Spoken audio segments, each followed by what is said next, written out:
Okay, hi everybody. In this video, I'm going to show you how to make a sepia filter from scratch by hand. And this is part of an exercise from class, and it's an introductory exercise where we're starting to learn about how images and videos are represented digitally in computers. So we have, let me share my screen here. We've done a bit of learning about channels thus far. And by channels, I mean red, green, and blue channels. So we know that images are made up of these three channels plus an alpha channel. And that's how we represent most digital images.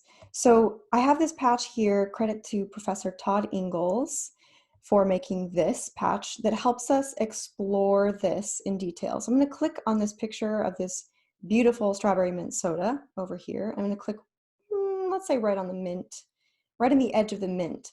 And then we have this mini little excerpt over here on the left, and you can see that we have an 11 by 11 pixel grid showing the mint pixels of green up in the left corner, and then the peachy pinky pixels down here on the right.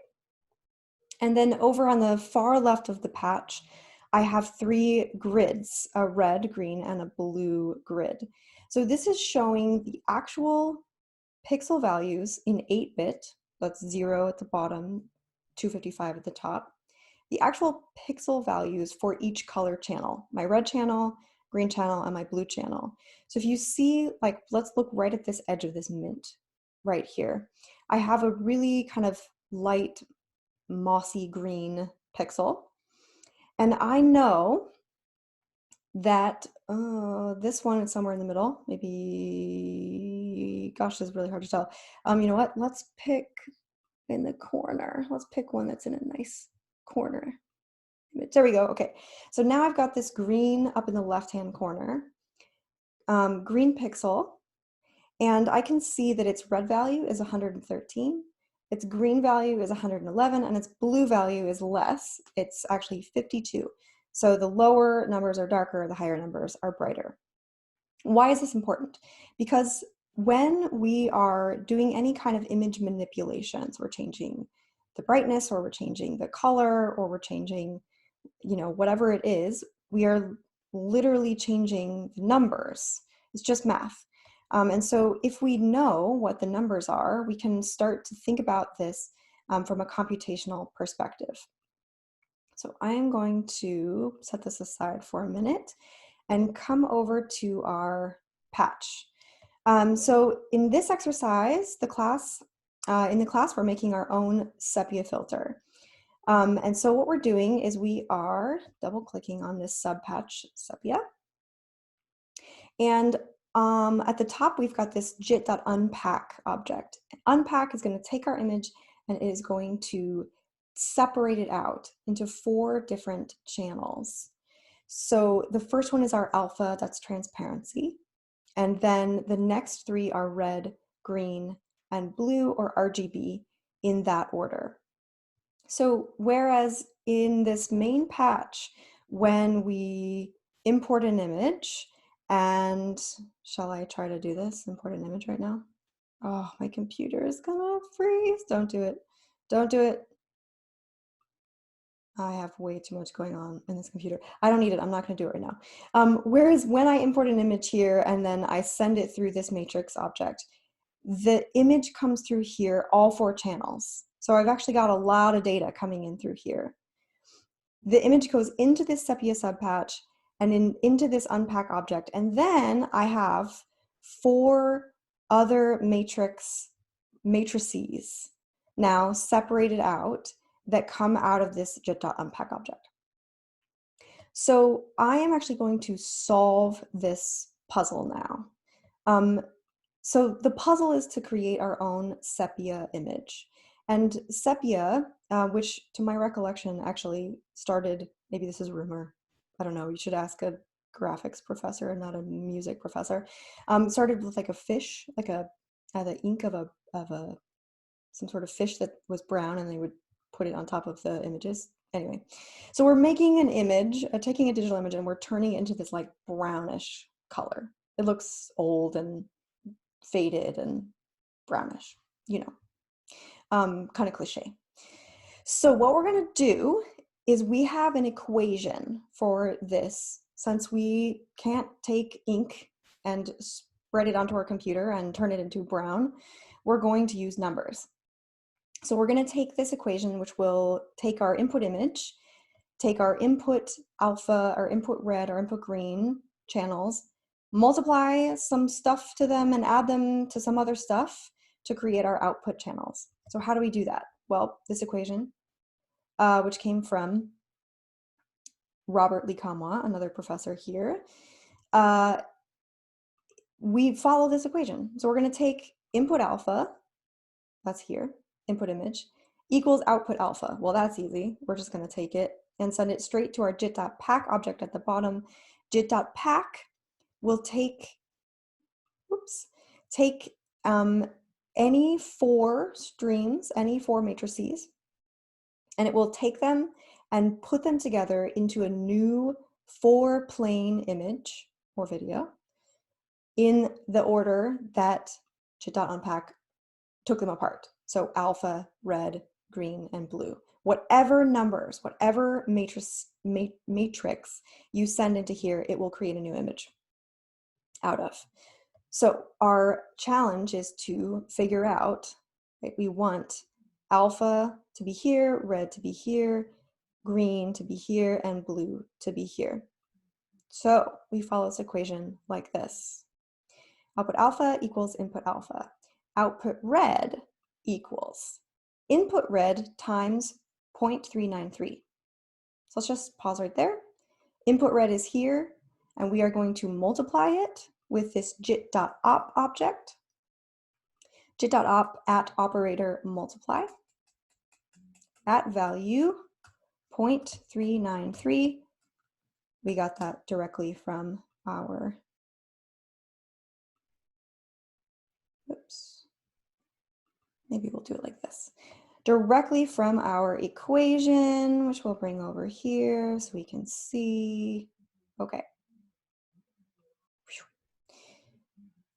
Jit.op red, input red times 3.93 plus input green times 0.769.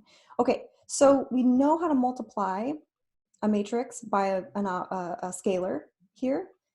We haven't learned how to add them together yet, so let's just do all of our multiplying together first, and then we'll learn how to add them. So here's the green channel, and remember, we're just working on output red right now. Oh gosh, this zooming thing is not working out very well. Okay, green times 0.769 and blue times 189. 189. Oops, 189. Okay.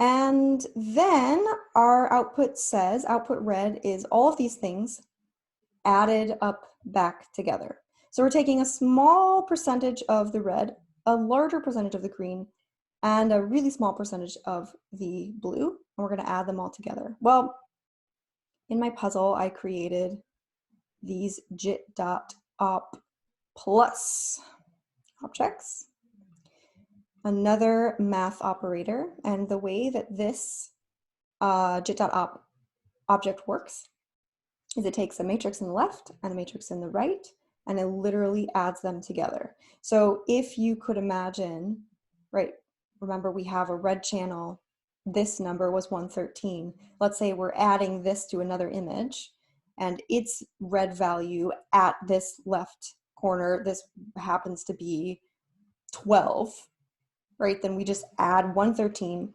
plus 12, and the new red channel pixel value we get is the result of that operation. This is all hypothetical, but just to show you, literally we are adding these things together. So I'm going to take this, I'm going to put it into the left, and then I'm going to take this and I'm going to put it into the right. So I've just added my red, input red, and my input green scaled together.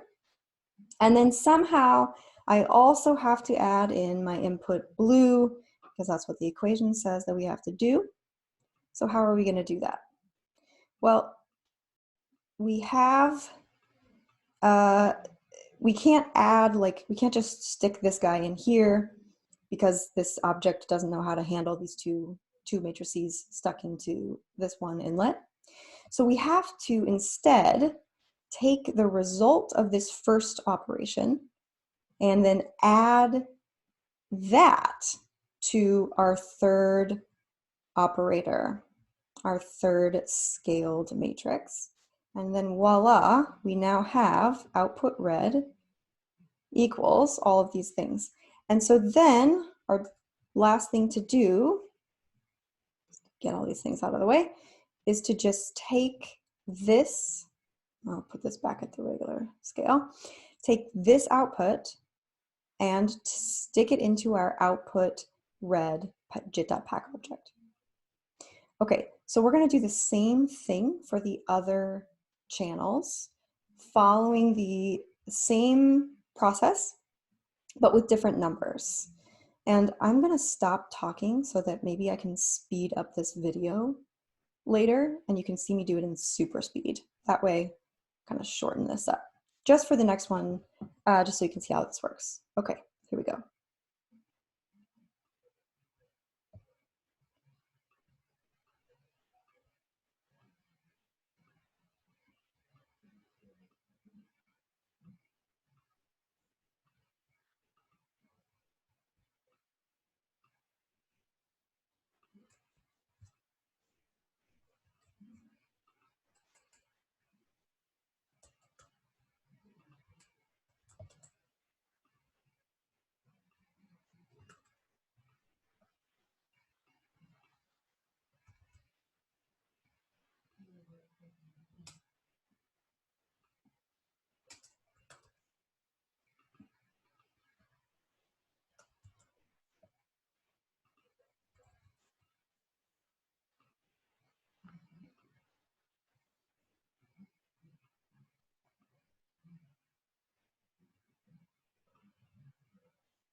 All right, last, that is my output blue. We're going to hook that up and save it. And we're going to go back and see if this worked.